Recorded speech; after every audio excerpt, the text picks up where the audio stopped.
अगले 5 दिन मैंने ईशा को मरते देखा। बाहर से बस मॉनिटर को देखते कुछ फ़र्क नहीं लगा। सब वैसा ही था जैसे पिछले 3 सालों से चला आ रहा था। ईशा सोती, टीवी देखती, पढ़ती और पेंट करती। लेकिन कुछ नए साइंस दिख रहे थे। वो थकी थकी रहने लगी और ज़्यादा सोने लगी, और कभी कभी वो कैमरे की तरफ, मेरी तरफ देखती। तब मैं उसकी आंखों में वो नामोशी और दुख देख सकता। अंदर से मुझे ऐसा महसूस हो रहा था जैसे मेरा घर जल रहा हो। पर पहले तो मैंने देखने से मना किया। वो लोग मुझसे जो भी करवाना चाहते थे, मैं नहीं करना चाहता था। सुशील कभी मेरे पर गुस्सा नहीं हुआ, लेकिन वो कहता कि अगर मैं उनकी बात मानूंगा तो मेरा जीना आसान रहेगा। लेकिन ज़रूरी नहीं था उनकी बात मानना। अगर वो सही था, सुशील ने कहा, तो जो लिखा था वो होकर ही रहेगा, चाहे मैं कुछ करूँ या ना। वीडियो तो मॉनिटर पे अगले 5 दिन चलेगी, चाहे मैं देखूँ या ना। मैंने कोशिश की ना देखने की, लेकिन मुझे पता था कि मैं देखूँगा। शायद मुझे कोई क्लू मिल जाए कि वो लोग ईशा की मौत के बारे में झूठ बोल रहे थे, या ईशा शायद मुझे कोई सुझाव दे दे कि आगे मुझे क्या करना था। मुझे नहीं पता था। मुझे बस इतना पता था कि मैं उसको देखना चाहता था, पता होने के बावजूद कि वो ज़िंदा नहीं थी और ये वीडियो बहुत साल पुरानी थी। मुझे ऐसा लगा कि मैं उसके साथ था जब उसकी वीडियो देखता। ईशा अभी बस एक बच्ची थी जब उसको अगवा कर लिया गया था। उससे उसका बचपन छीना गया था, उस पर एक्सपेरिमेंट्स किए गए, उसको एक वस्तु समझा गया। कोई दोस्त नहीं, कोई परिवार नहीं। ये सब होने के बाद भी वो खूबसूरत थी अंदर से। मैंने उसको सालों साल देखा था। उसकी छोटी छोटी हरकतों का मुझे पता था। वो दयालु थी। मैंने उसकी ताकत देखी जब वो हर सुबह उस कमरे में उठती।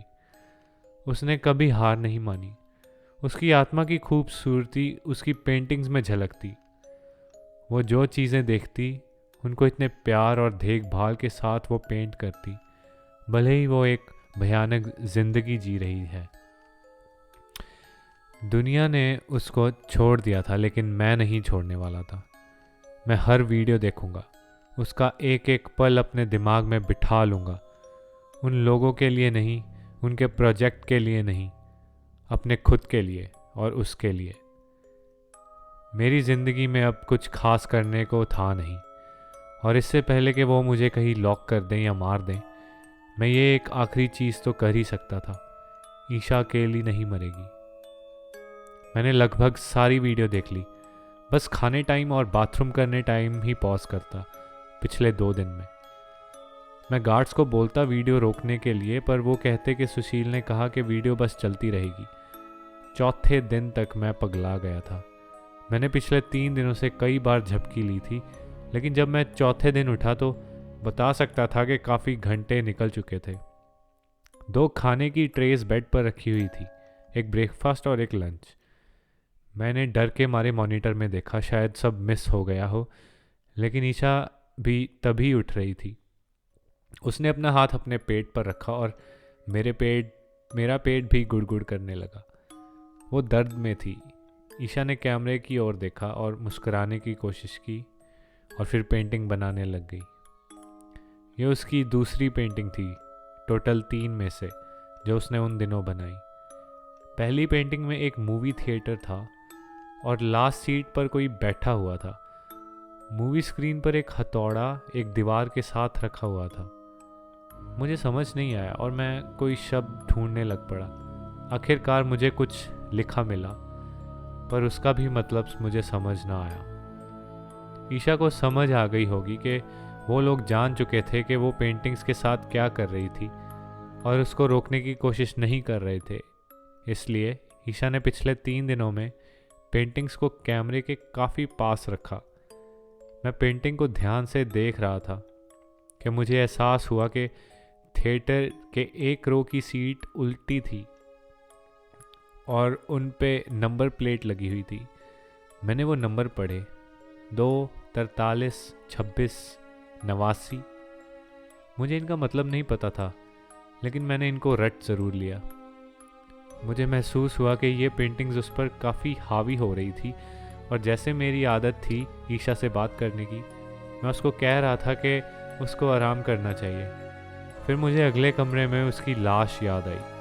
मैं रुक गया, लेकिन नहीं, क्या पता वो मुझे सुन सकती हो। जो भी हो, मेरा उससे बात करने से किसी को कोई दुख नहीं पहुंच रहा था, और मेरा अकेलापन भी दूर हो रहा था। दूसरी पेंटिंग जो उसने मेरे जागने के बाद बनानी शुरू की सबसे अजीब थी।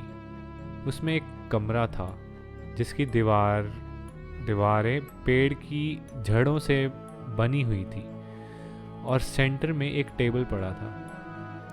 कुछ ज़्यादा ही गहरे लाल रंग की थी, बाकी सब जली हुई लकड़ से बनी थी, काली। मैंने करीब से देखा तो एक इंसान की परछाई दिखी, टेबल पे बैठे हुए, और हाथ में कुछ गोल आकार का पकड़ा हुआ था। मैंने उस पेंटिंग को बहुत देर तक देखा, बार बार उसके बारे में सोचता रहा। कुछ समझ नहीं आ रहा था। मैं इतना बुद्धिमान नहीं था, और मैं ईशा को समझ ना पाया। ईशा काफ़ी देर तक सोती रही, वो पेंटिंग बनाकर। फिर वो 5वें दिन उठी, उसका आखिरी दिन, और तुरंत पेंटिंग करना शुरू कर दिया। इस बार वो और भी तेज़ पेंट कर रही थी, अपना पूरा ध्यान उसमें लगाकर। जब उसने पेंटिंग ख़त्म कर ली तो कैमरे की तरफ की, और एक थकी सी मुस्कान उसके चेहरे पर थी। उस पेंटिंग में किसी घर के पोर्च से बाहर का व्यू था। बाहर कोई जंगलों में, और सुबह का व्यू बहुत सुंदर था। लेकिन पेंटिंग दरअसल 2 हाथों की थी, एक दूसरे को पकड़े हुए, उंगलियां एक दूसरे में उलझी हुई, लाल और नारंगी रंग में। मैं रो रहा था उसको देखकर। क्यों? शायद इसलिए क्योंकि मुझे उसका मतलब नहीं पता था, और इस एहसास पर कि ईशा की आखिरी पेंटिंग मेरे ऊपर व्यर्थ जाएगी। यह शायद इसलिए क्योंकि 5 दिन हो गए थे और मुझे अंत महसूस होने लगा था, ईशा का अंत। पर कुछ और भी था। वो आखिरी पेंटिंग मुझे आशा दे रही थी। किस बात की आशा, पता नहीं। मैं सोचने लग पड़ा कि शायद ईशा मुझे बस ये बताना चाहती थी कि कहीं ना कहीं, कैसे ना कैसे सब ठीक हो जाएगा। फिर उसके कमरे में लोग आने लगे मेडिकल इक्विपमेंट लेकर। मॉनिटर पे वीडियो रुक गई। उंदा अनिल, बहुत उंदा। पिछले 5 दिन से वीडियो में जो ईशा का व्यवहार था उसको हमने 1047 बारीकियों में रिकॉर्ड किया, यह मानते हुए कि उसका व्यवहार तुम्हारे रिएक्शंस के साथ मैच करेगा, और तुम दोनों बिल्कुल एक साथ सिंक में थे, जैसे एक ही रूम में बैठे हो। मैं सुशील को बैठे घूर रहा था। मैं सुन भी रहा था, लेकिन कोई परवाह नहीं थी अब मुझे। मैं बस इस किस्से को ख़त्म करना चाहता था। जो भी था बस ख़त्म करना था। सुशील बोला, इसलिए हमने तय किया है कि ईशा की बॉडी से इम्प्लांट निकाल कर तुम्हारे में फिट करेंगे। ये भी कारण है हमने ईशा की बॉडी को बचा कर रखा है। उसके अंदर जो इम्प्लांट था वो अभी भी जिंदा है, लेकिन हम उसको निकालने से कतरा रहे थे। अब हमारी आशा है कि वो इम्प्लांट तुम्हें स्वीकार कर लेगा, शायद तुम्हारे अंदर और अच्छे से जिंदा रहे। मैं एकदम से उठा, लेकिन सुशील की बंदूक मेरे पर टिकी हुई थी। उसके बारे में बकवास मत कर, जैसे कि तुम में से कोई भी उसकी ज़रा सी भी कदर करता था। मैं जान से मार दूंगा तुझे। सुशील की शक्ल पर अंधेरा सा छा गया। नहीं, तुम नहीं मारोगे, लेकिन फालतू बातें छोड़ो, बोलते रहो, बस तुम्हें ही मुश्किल होगी। डर के मारे मैं फिर से बैठ गया। ये इम्प्लांट क्या है जो तुम मेरे अंदर डालने वाले हो? वो मुझे काफ़ी देर देखता रहा, फिर कहता, शायद तुम्हें नहीं बताना चाहिए, जैसा तुम मेरे साथ व्यवहार कर रहे हो, लेकिन फिर भी ईमानदारी के नाम पर। अनिल, कहीं ना कहीं एक पेड़ है, बहुत स्पेशल पेड़। हमें यकीन है कि ईशा ने भी उसी पेड़ की पेंटिंग बनाई थी, लेकिन हम उस पेड़ को ढूंढ नहीं पाए अब तक। या तो वो बहुत अच्छे से छुपा हुआ है, या वो पेड़ खुद को छुपा सकता है।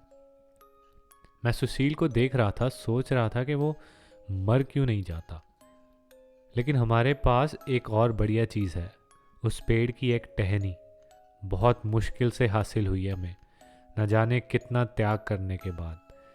लेकिन हाल में ही हमें सुनने में आया कि वो टहनी को हम एक खास मिट्टी में उगा सकते हैं। लेकिन हमें लगा वो मिट्टी ईशा थी और वो टहनी उसके अंदर बड़ी तो हुई, लेकिन वो बहुत जल्दी मर गई।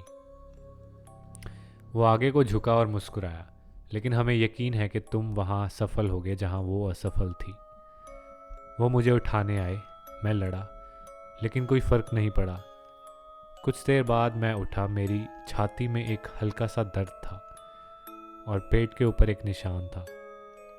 कुछ ज़्यादा अलग नहीं महसूस हुआ, बस थोड़े से दर्द के सिवाय। लेकिन मुझे पता था ये समय के साथ बदल जाएगा। शायद मेरे पास ईशा से ज़्यादा टाइम था या शायद कम। क्या फ़र्क पड़ता था? मैं बस रुको, ये क्या था? एक कोमल सी आवाज़ कहीं से आ रही थी, रूम से नहीं, मेरे दिमाग से। मैं उत्तेजित हो गया। शायद ये ईशा की आवाज़ थी। शायद वो उसी टहनी के अंदर थी जो उन लोगों ने मेरे अंदर डाल दी थी। लेकिन नहीं, मैंने कभी ईशा की आवाज़ नहीं सुनी थी। मुझे नहीं लगता था कि ये ईशा थी। ये आवाज़ इतनी कोमल थी कि समझना मुश्किल था। ऐसे जैसे किसी दूर कमरे में से कोई गाने की धीमी सी आवाज़ आ रही हो, एक राग जैसा था, लेकिन ईशा का गाना नहीं था। मुझे झटके से महसूस हुआ कि वो उस चीज़ का गाना था जो मेरे अंदर थी। पहले तो मैं डरा हुआ था, लेकिन ज़्यादा देर नहीं। वो मुझे चोट नहीं पहुंचा रही थी, वो भी मेरे जैसे कैद थी। लेकिन वो गाने लग गई। अब हमारे मुक्त होने का समय आ गया था। मैं दरवाजे तक चल कर गया और जैसे ही गया लाइट चली गई। दरवाज़ा मेरे सामने अपने आप खुल गया। ये कैसे? अगर ये चीज़ ये सब कर सकती थी तो इसने ईशा को अंदर क्यों रखा? कोई जवाब नहीं मिला। इन बातों का अभी टाइम नहीं था। मुझे लोगों के जूतों की आवाज़ आ रही थी। कुछ लोग फ्लैशलाइट्स पकड़े मेरी तरफ आ रहे थे। वो मुझे फिर से अंदर बंद कर देंगे। मुझे बांध कर मेरे अंदर जो चीज़ थी उसको निकाल लेंगे। भागने का मौका मेरे पास बस अब था। अंदर आवाज़ आ रही थी, मुझे भागने को मना रही थी जब तक हम सुरक्षित नहीं होते। तो मैंने सुना और भागा। हर दरवाज़ा मेरे लिए खुला था।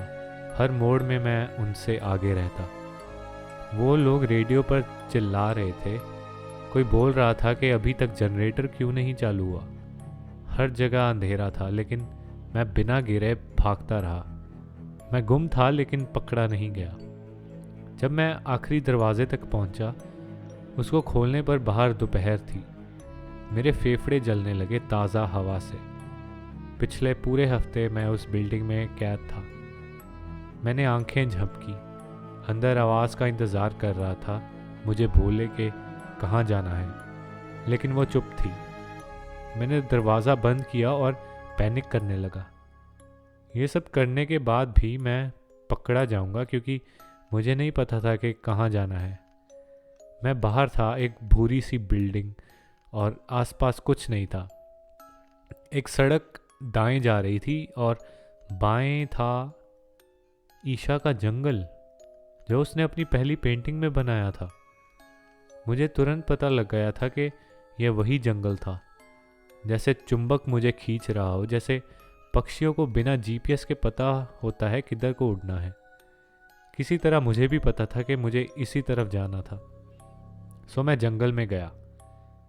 मैं जंगल के किनारे पे पहुंचा जब मुझे लोगों की आवाज़ आई बिल्डिंग से बाहर आने की। मैंने छिपने का सोचा, लेकिन मुझे पता था कि ये एक बुरा आइडिया था।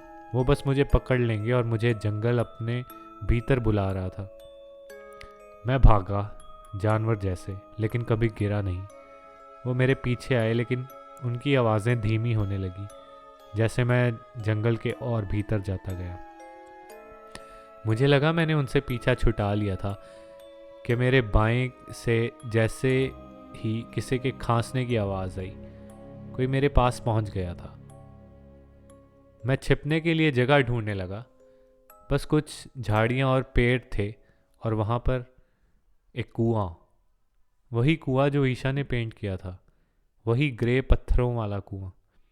मैं खुश हुआ उसको देखकर, लेकिन खुशी ज़्यादा देर नहीं रही।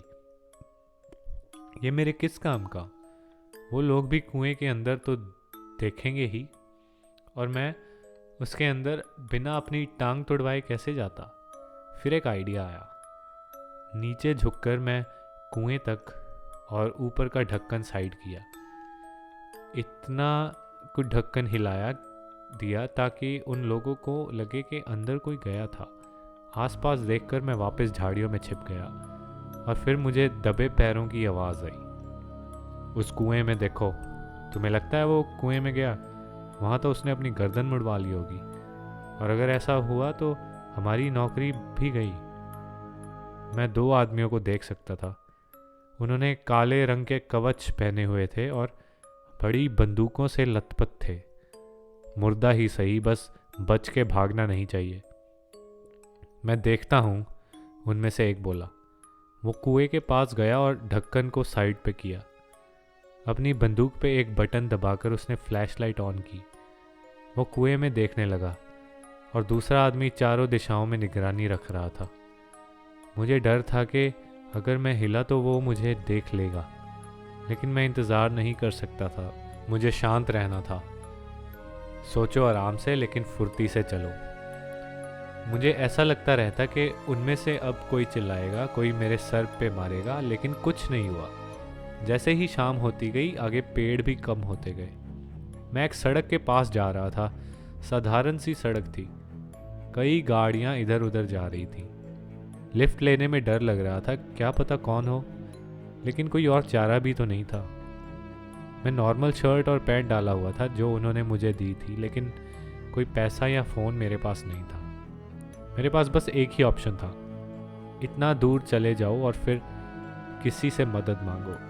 मैं एकदम से कूदा, जैसे एक बड़े ट्रक ने मेरे पास आकर ब्रेक लगाई। उसने खिड़की नीचे की। एक सफ़ेद बालों वाला बुढ़ा आदमी था, मुझे देख रहा था। बेटा गुम हो गए क्या? लिफ्ट चाहिए? मैंने ट्रक के दरवाजे पर देखा। एक लोगो लगा था, टाटा स्टील लिखा था। मैंने अंकल को देखा और स्माइल की। यस सर, मुझे मदद चाहिए।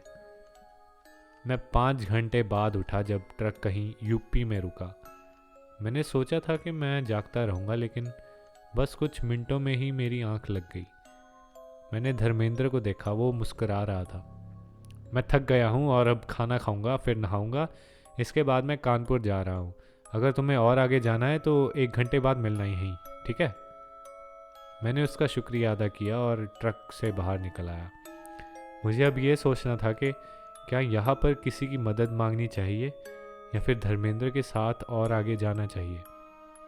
धर्मेंद्र अच्छा इंसान लग रहा था और मेरी मदद भी करता, लेकिन मैं और लोगों को खतरे में नहीं डालना चाहता था। आसपास देखा तो एक छोटा सा शहर था। मैं गश्त पर निकल पड़ा। मैं अभी थोड़ा ही दूर गया जब मैंने चमकती लाइट्स देखी। एक मूवी थिएटर था, वैसा ही जैसा ईशा ने पेंट किया था। हे, कसगंज में स्वागत है। एक आदमी दुकान पर खड़ा था। उम्र में मुझसे छोटा लग रहा था, पर उसकी शक्ल पर चिंता थी। अगर तुम आज की हॉरर मूवी देखने आए हो तो 30 मिनट हो गए हैं उसे चलते। अगर फिर भी देखना चाहो तो मैं तुम्हें आधे रेट पर टिकट दिलवा सकता हूँ। मैंने उसको मना किया, नहीं शुक्रिया, मैं तो बस ऐसे ही घूम रहा था। मेरी एक दोस्त ने इस जगह की तस्वीर बनाई थी, इसलिए मैं यहाँ आया। शायद आपको कुछ पता हो उसके बारे में। उसने कहा, पूछो। अजीब है, लेकिन बताओ क्या है तुम्हारी दोस्त, कौन है तुम्हारी दोस्त? मैंने कहा, उसका नाम ईशा मल्होत्रा था है। मुझे लगा वो एक्साइटेड या गुस्से में होगा नाम सुन के, लेकिन उसने कुछ रिएक्ट नहीं किया। सॉरी, मैं कोई ईशा नाम की लड़की को नहीं जानता। तुम थिएटर के ओनर को पूछ सकते हो, लेकिन वो अभी बाहर है। मैं सोचने लगा कि इससे और क्या पूछा जाए, कोई भी प्रश्न जिससे कोई कुछ रोशनी मिले। क्या इस जगह के इतिहास में कुछ खास घटना घटी कभी? वो हंसा। भाई तू यहाँ से नहीं लगता, ये जगह तो बहुत बोरिंग है। बस ये थिएटर ही नहीं, सारा शहर ही बोरिंग है। बस मुझे इतना पता है कि यहाँ पर एक घर होता था जो जल के राख हो गया था। 1920-30 की बात होगी, उससे ज़्यादा नहीं पता मुझे। मैं मायूस था। शुक्रिया भाई, मैं जाने लगा जब उसने मुझे पीछे से पुकारा। सॉरी भाई, तेरी ज़्यादा मदद नहीं कर पाया। अगर तू वापस आएगा तो मूवी पे डिस्काउंट ज़रूर दिलवाऊंगा। अगर मैं यहाँ ना हुआ बोलना कि मालिक ने कहा सब ठीक है। मैंने मुस्कुराने की कोशिश की जैसे ही मैं बाहर निकल रहा था। तुम मुझे यहाँ क्यों लेकर आई ईशा? यहाँ क्या है ऐसा जो मदद करेगा? मैं फिर से बाहर आ गया। थिएटर को देख रहा था, चमकती लाइट्स को देख रहा था जैसे वो कोई मुझे सिग्नल देंगी। थिएटर के साइड पे एक गली थी। जो भी उस गली में था वो हिल रहा था। उनकी परछाई मुझे दिख रही थी। डरने के बजाय मैं उत्तेजित हो गया। ईशा मुझे यहाँ लेकर आई थी और मुझे उस पर पूरा यकीन था। मैं ढूंढता रहूँगा जब तक। परछाइयाँ पत्तों के कारण हिल रही थी। जैसे ही मैं गली के एंड तक पहुँचा, पीछे एक ज़मीन थी फेंस की हुई, और फेंस के पीछे एक पेड़ था, वही लाल टहनियों वाला पेड़ जो ईशा ने बनाया था। अंदर से वो आवाज़ फिर से गाने लगी। यही जगह थी, वही पेड़ था जो खुद को छिपा सकता था। इस सुनसान शहर में वो अकेला खड़ा था, सभी की नज़रों से दूर, न जाने कब से। मुझे एहसास हुआ कि मैं पहला व्यक्ति था जिसने इस पेड़ को देखा था, बहुत सालों के बाद। मैं फेंस चढ़ने लगा और चढ़ते वक्त एक तार मेरी लात को काट खाई। मेरी पैंट भी फट गई, खून बह रहा था, लेकिन मुझे फ़र्क नहीं पड़ा। मुझे उस पेड़ की सुगंध आ रही थी। ऐसी सुगंध कभी ज़िंदगी में नहीं सूंघी थी मैंने अपना हाथ उसके पास किया और अंदर की आवाज़ और ज़ोर से आने लगी। उसकी जड़ों में रोशनी खुलने लगी और मैं खुश था। पेड़ के नीचे एक सुरंग थी। मीठी सुगंधित हवा आ रही थी और वो सुरंग में अंधेरा नहीं था, बिल्कुल भी नहीं। वो सोने जैसे चमक रही थी, मुझे बुला रही थी। बाहर बारिश होने लगी। मुझे ऐसा लग रहा था जैसे मैं इस दुनिया को पीछे छोड़ रहा हूँ, और कोई फ़र्क नहीं पड़ा मुझे। सुरंग बढ़ती चली गई और इतनी बड़ी थी कि मुझे झुकना भी नहीं पड़ा। पेड़ की जड़ें भी आगे को जा रही थी। मैंने पीछे मुड़कर देखा, सुरंग बंद हो चुकी थी, लेकिन मैं हैरान नहीं हुआ। बस अब आगे ही बढ़ना था मुझे। मैं पता नहीं कितने घंटे चलता गया, लेकिन थका नहीं, ना ही भूख लगी, ना ही मुझे कोई चिंता हुई कि मैं गुम हो गया हूँ। अंदर से एक खुशी सी उभर रही थी। मैं कोना मुड़ा और आगे सुरंग में कुछ देखा। एक ईंट की दीवार थी, और जैसे ही मैं सोचने लगा कि शायद यहाँ रास्ता ख़त्म होता है, वो दीवार गायब हो गई। पीछे एक अंधेरा कमरा था। मैं वहाँ खड़ा रहा, फर्श को देखता रहा। शायद कोई बेसमेंट थी, खाली थी, लेकिन पेड़ की वो रोशनी से मैं देख पा रहा था कि फर्श पर कुछ खरोंचे पड़ी हुई थी। 2 नंबर खरोंचा हुआ था। मेरी नब्ज़ तेज़ हो गई जैसे ही मैंने ईशा की पेंटिंग जो थिएटर की थी उसके बारे में सोचा। मैं उस रूम में गया। वो एक घर की खाली बेसमेंट थी, और मैं जैसे ही सीढ़ियाँ चढ़ कर दरवाजे तक गया, मैंने देखा कि बाकी के सारे घर भी खाली थे। सब बत्तियाँ बंद थीं, लेकिन बाहर से चमकदार सूरज की रोशनी अंदर आ रही थी, और बाहर से कुछ देरी पे लहरों की आवाज़ भी आ रही थी। मैं बाहर जाकर देखना चाहता था, लेकिन पहले घर में देखना था कि कोई है या नहीं। कोई नहीं था। घर पूरा खाली और सुनसान पड़ा था। मेरे नाक में नमक का स्वाद आया जब मैं बाहर गया। एक बीच था, कोई खाली द्वीप के ऊपर बना हुआ था घर। यही तो ईशा ने पेंटिंग में बनाया था, यही घर। आसपास कोई नहीं था, लेकिन मैं अकेला नहीं था, क्योंकि घर के कुछ दूरी पे वो पेड़ था। मुझे पता था कि ये वो सेम पेड़ तो नहीं हो सकता जो उस गली में था, लेकिन शायद वही था। शायद ये दुनिया अलग थी और वो पेड़ वही का वही था। मुझे नहीं लगता कि ये मेरी पुरानी दुनिया थी, बिल्कुल नहीं। कुछ दूरी पर एक और बड़ा द्वीप मुझे दिख रहा था, और शायद उस पर लोग भी हों। होटल, गाड़ियाँ, विमान, या ना हो। शायद वो सब चीज़ें यहाँ ना होती हों। लेकिन अंदर से आवाज़ आ रही थी कि यहाँ कुछ अलग था, बुरा या खतरनाक नहीं, बस अलग। फिर भी कुछ घंटों बाद सारे द्वीप छानबीन कर लिए। मुझे अकेलापन महसूस होने लगा। मैंने सुरंग में वापस जाने का सोचा। वो बेसमेंट की दीवार फिर से गायब हो गई जैसे ही मैं सुरंग में घुसा। कुछ ही देर बाद मुझे दूसरा घर मिला। जैसे पहले हुआ था, उसकी दीवार भी गायब हो गई, लेकिन ये घर खाली नहीं था, कोई वर्कशॉप थी। अजीब औजार पड़े थे। कभी ऐसे औजार मैंने नहीं देखे थे। मैंने नीचे देखा और 43 नंबर खरोंचा हुआ था। ये कौन कर रहा था और क्यों? मैं घर की छानबीन करने वाला था सावधानी से, क्योंकि ऐसा लग रहा था कि यहाँ इंसान होंगे, लेकिन फिर मैं जम गया। दीवार के साथ एक हथौड़ा पड़ा था।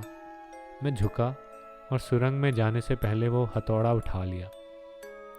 मैं जब छोटा होता था, मेरे पापा के मरने से पहले वो शिकार करना बहुत पसंद करते थे। मैं कभी उनके साथ नहीं गया और मुझे नहीं पता वो क्या शिकार करते थे, लेकिन इतना ज़रूर याद था कि वो उनके पास एक शिकारी कुत्ता होता था, मेरे जन्म से पहले का। वो कुत्ता सिर्फ उनको प्यार करता था। जब रॉकी को कोई महक आती, वो रुक जाता, मदहोश हो जाता। वो महक का पीछा करने लगता और उसको हमेशा उसका शिकार मिल ही जाता। मैं अब रॉकी जैसे महसूस कर रहा था। मेरी गति बढ़ रही थी जैसे ही मैं एक मोड़ से दूसरे मोड़ में जाता। मैं किसी का पीछा कर रहा था, हथौड़ा मेरे हाथ में। मुझे दूर से म्यूज़िक सुनाई दे रहा था और जैसे ही मैं आखिरी मोड़ मुड़ा, सब शांत हो गया। एक और ईंट वाली दीवार थी और जैसे ही मैं पास गया वो गायब हो गई। एक और बेसमेंट थी, लेकिन ये काफ़ी छोटी थी। उसमें एक टेबल था, एक कपड़ों की अलमारी और एक बेड जो टूटा पड़ा था। एक दूसरी ईंट की दीवार के पास एक लड़की वो बेड की एक लात से किसी को मार रही थी। मेरा दिमाग घूमने लगा जैसे मैंने उसको पीछे से देखा। वो मेरी तरफ घूमी, उसकी आंखों में हैरानी और डर झलका और मेरे हाथों से हथौड़ा गिर गया। बहुत मुश्किल से सांस आ रही थी, लेकिन मैंने उसका नाम फिर भी लिया, ईशा। उसने मेरी तरफ देखा। उसका डर कम हुआ, लेकिन अभी भी उसको यकीन नहीं था। बेड की लात उसने उठाई हुई थी। हाँ, क्या मैं तुम्हें जानती हूँ? वही थी, या शायद नहीं थी। जैसे वो पेड़ था। ये ईशा कुछ साल बड़ी लग रही थी। इस ईशा की आंखों में वो डिप्रेशन नहीं था जो दूसरी ईशा जो कमरे में कैद थी की आंखों में था। लेकिन मैं उसका जवाब कैसे देता? मैं सोच रहा था कि उसने एक और प्रश्न किया, तुम वो पेड़ की सुरंग से आए हो ना? मैंने सिर हिलाया। इसका जवाब आसान था मेरे लिए। वो मुझे देख रही थी। तुम कहाँ से आए हो? सुरंग से पहले मेरा मतलब। मैं दिल्ली से हूँ। वो मेरे पर हंसी एक सेकंड के लिए, लेकिन फिर से सीरियस हो गई। अच्छा, लेकिन तुम्हें क्या पता है कि पेड़ कैसे काम करता है? तुम्हें सुरंग का कैसे पता चला? तुम यहाँ कैसे पहुँचे? मैंने लंबी सांस भरी और उसको बताने लगा। देखो, मुझे पता है तुम्हें ये पागलपन लगेगा, लेकिन मेरी नौकरी थी एक लड़की को एक बंद कमरे में देखना, और वो लड़की तुम थी, या तुम्हारी कोई वर्जन। और उसने मेरी मदद मांगी, लेकिन मैं उसकी मदद नहीं कर पाया, और फिर वो लोग मुझे ले गए। फिर मुझे पता चला कि वो लड़की तो बहुत देर से मरी हुई थी, लेकिन मुझे भविष्य में देख सकती थी। फिर उन लोगों ने मेरे अंदर पेड़ की टहनी डाल दी जो पहले उस लड़की के अंदर थी, और फिर मैं वहाँ से भाग गया। फिर मैं पेंटिंग्स को फॉलो करता करता सुरंग तक पहुँच गया, और फिर ये हथौड़ा उठाया, और फिर रुको, सांस लो, नहीं तो बेहोश हो जाओगे। वो मुस्कुरा रही थी, और इस बार अपनी मुस्कान उसने छिपाई नहीं। क्या तुमने हथौड़ा कहा? दुश। हाँ, मैं तुम्हारा यकीन करती हूँ। दुश। मैं भी इन सुरंगों में से गुजरी हूँ। मेरा एक्स बॉयफ्रेंड कोशिश में था कि वो मुझे इस पेड़ के साथ यहाँ बांध सके। दुश। मतलब उसकी जगह ले सके, जैसे पेड़ का दोस्त या कुछ। मुझे नहीं पता, सब भयंकर है और मुझे कुछ नहीं पता। दुश। लेकिन वो साले ने मुझे यहाँ बंद कर दिया। पहले मुझे लगा कि मैं इन दीवारों की ईंटों को एक एक करके बाहर निकाल लूँगी, लेकिन नहीं। उसने कंक्रीट भी डाल दिया, साला कुत्ता कहीं का। धुश, इसको तोड़ने में सदियां लग जाएंगी। मैंने अपना हाथ हथौड़े पर रखा। कुछ देर मुझे करने दो, हम बारी बारी करते हैं। हमने बहुत सी ईंटें तोड़ दी, लेकिन कंक्रीट में ज़्यादा क्रैक नहीं आए थे। मैं तो बस ईशा को देखते रहना चाहता था, उससे बात करना चाहता था, लेकिन मुझे मालूम था कि वो थकी हुई थी। उसने हथौड़ा मुझे पकड़ाया। मैं उससे पूछा, तुम यहाँ पर कब से हो? दुश, पता नहीं, 8 महीने के आसपास। मैंने हथौड़ा गिरा दिया। तुम जिंदा कैसे रही इतनी देर? वो पेड़ के कारण, वो मुझे मरने नहीं देगा। मैं बस उस सुरंग में थोड़ी देर जाती हूँ रोज़, और मैं कभी थकती नहीं। मैंने उससे पूछा, फिर तुमने सुरंग से बाहर जाने का नहीं सोचा? नहीं शुक्रिया, मेरी बस हो गई दूसरी दुनियाएं देख देख कर। कुछ इतनी अच्छी नहीं है, और मैं उस पेड़ के साथ और ज़्यादा नहीं बनना चाहती। मैं बस यहाँ से बाहर निकलना चाहती हूँ, अपनी पुरानी दुनिया में जाना चाहती हूँ, और फिर मैं उस पेड़ के साथ सब संबंध तोड़ना चाहती हूँ। मैं ये सब कर ही लेती, लेकिन पता नहीं कितना टाइम लग जाता। वो मुस्कुराई। मैं खुश हूँ कि तुम मेरी मदद के लिए आए और साथ हथौड़ा भी लेकर आए। मैंने भी स्माइल की, हथौड़ा उठाते हुए। मैं भी खुश हूँ। दुश। हम दोनों पसीने से भरे हुए थे जब हम उस छेद में से रेंग रहे थे जो हमने दीवार में बना लिया था। ईशा ने मुझे बताया कि वो सोचती थी कि उसका एक्स बॉयफ्रेंड कब का जा चुका होगा, लेकिन फिर भी हमें सतर्क रहना चाहिए, इसलिए हमने हथौड़ा अपने पास ही रखा। हम सीढ़ियों की तरफ गए। घर सजा हुआ था लेकिन शांत था। सामने का दरवाज़ा खोला, कोई नहीं था। बाहर सूरज उगने को था, सुबह का समय था। मैं एकदम से डर गया जब ईशा ने मेरा हाथ पकड़ा और दबाया। मैंने उसको देखा। मैं दूसरी ईशा की मदद नहीं कर पाया था, लेकिन शायद उसका कोई मतलब ही नहीं था, क्योंकि मुझे अब एहसास हुआ कि ईशा सिर्फ भविष्य ही नहीं देख सकती थी, बल्कि दूसरी दुनियाएं और संभावनाएं भी देख सकती थी, जैसे ये वाली, जहाँ ईशा फंसी हुई थी और उसे मदद की ज़रूरत थी। ऐसी जगह जहाँ वो लोग मेरे पीछे नहीं थे और ईशा मुक्त थी। अंत में ईशा को पता होते हुए भी कि वो मर रही है, उसने हम दोनों की मदद की ताकि हम इकट्ठे रह सके और खुश रहें।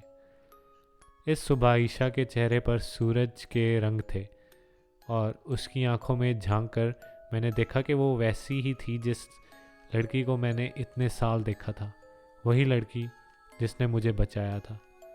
मैं उसे बहुत कुछ बताना चाहता था, उसको बहुत से सवाल करना चाहता था, पर वो सब बाद में हो सकता था। मैंने उसका हाथ दबाया और हम दोनों घर से दूर चल पड़े। अभी के लिए इतना काफ़ी था।